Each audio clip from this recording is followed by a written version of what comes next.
Hi there, everyone. Welcome to The Daily Gardener. I'm your host, Jennifer Eveling. It's May 9th.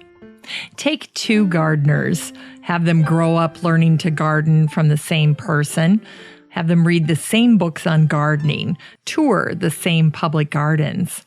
Yet, their gardens will look different from each other. Gardens are art, they're personal. Remember that the next time you're trying to copy the look of another garden. The difference isn't just topographical.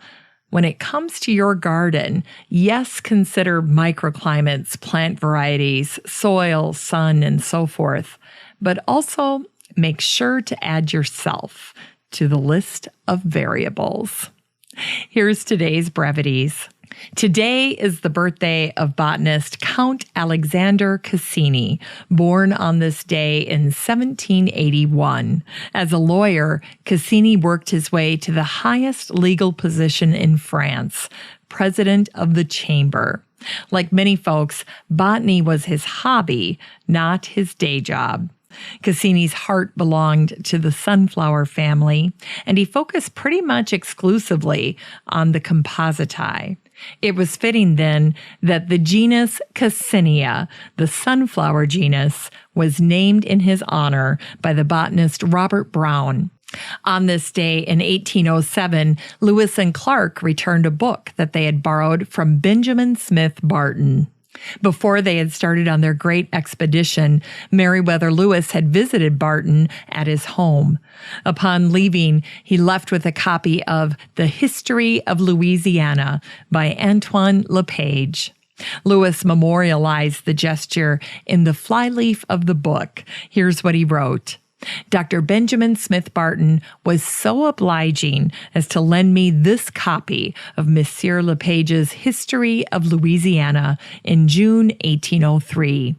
It has been since conveyed by me to the Pacific Ocean through the interior of North America on my late tour thither, and is now returned to its proprietor by his friend and obedient servant, Meriwether Lewis, Philadelphia, May 9th, 1807. On this day in 1888, in Delaware, the peach blossom was voted in as the state flower. Peach blossoms are a beautiful, deep pink color. The blooms appear very early in the year. Frost is always a concern. The fruit is botanically known as a drupe. It has a fleshy outer layer that covers a hard shell which contains a single seed.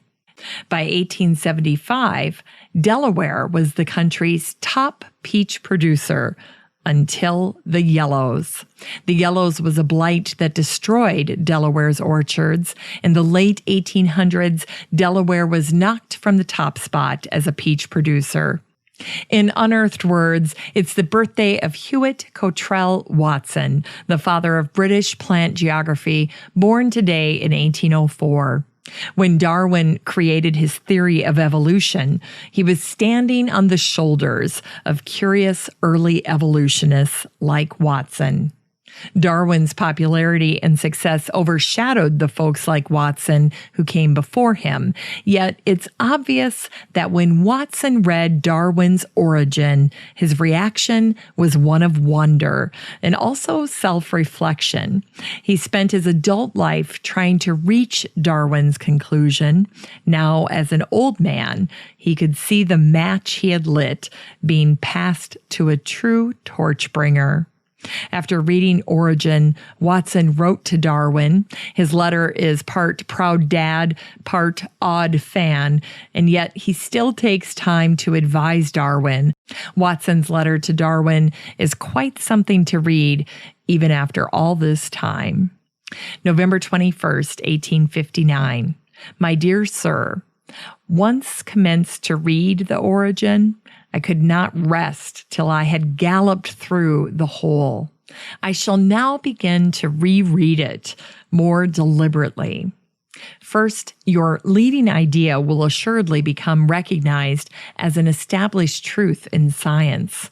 You are the greatest revolutionist in natural history of this century, if not all centuries. How greatly this will shock the ideas of many men.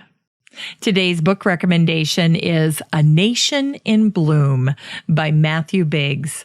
This is a book about the Royal Horticulture Society, the world's largest gardening charity, and it explores the past, present, and future of this most influential organization. For today's garden chore, repeat after me. Prune time follows bloom time. Not sure when to prune your spring flowering shrubs like lilacs and climbing roses? Prune time follows bloom time. Just as the bloom fades, it's time to prune. Spring flowering shrubs set their buds in the fall on last year's growth. So if you prune them in the fall or the winter, you're removing the spring's flowering buds. So don't do that. The minute they're done blooming, get out there and prune your spring flowering shrubs. Finally, here's something sweet to revive the little botanic spark in your heart. While I was researching the peach blossom, I ran across a botanist named Erwin Frank Smith. He'd attempted to solve the problem of the peach yellows. He came close, but he didn't do it. And in researching Smith, I discovered a rare combination of kindness and intellect. Smith had married the pretty Charlotte May Buffett on April 13th, 1893. They were quite happy together. They shared a love for reading and poetry. Tragically, Charlotte was diagnosed with endocarditis, and she died 8 months later on December 28th, 1906.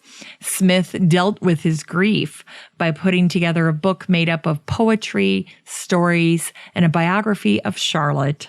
The book is called For Her Friends and Mine. Of it, Smith said, "This book is a cycle of my life. 7 lonely years are in it. The long ode on page 62 is a cry of pain." There are many touching passages in this book, too many to share here now, but there's a link to the book in the show notes that you can use to access it. There's one passage from Smith describing Charlotte's amazing ability to see the world with profound clarity, and I thought you'd like it. Here it is.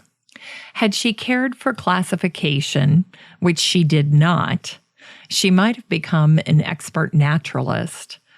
What did interest her tremendously was the grade of intelligence manifested in lower forms of life. She would spend hours watching the habits of birds and insects, whether she looked into the tops of the tallest trees or the bottom of a stream or the grass at her feet. She was always finding marvels of adaptation to wonder at and links binding the world of life into a golden whole. She made lists of all the birds that visited her neighborhood. She knew most of them by their songs.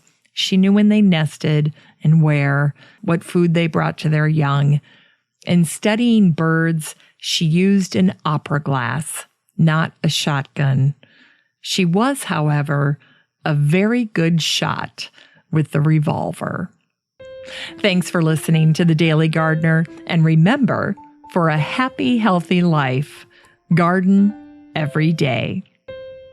The Daily Gardener is produced weekdays in lovely Maple Grove, Minnesota. You can find complete show notes over at thedailygardener.org, and be sure to share the show with your garden friends.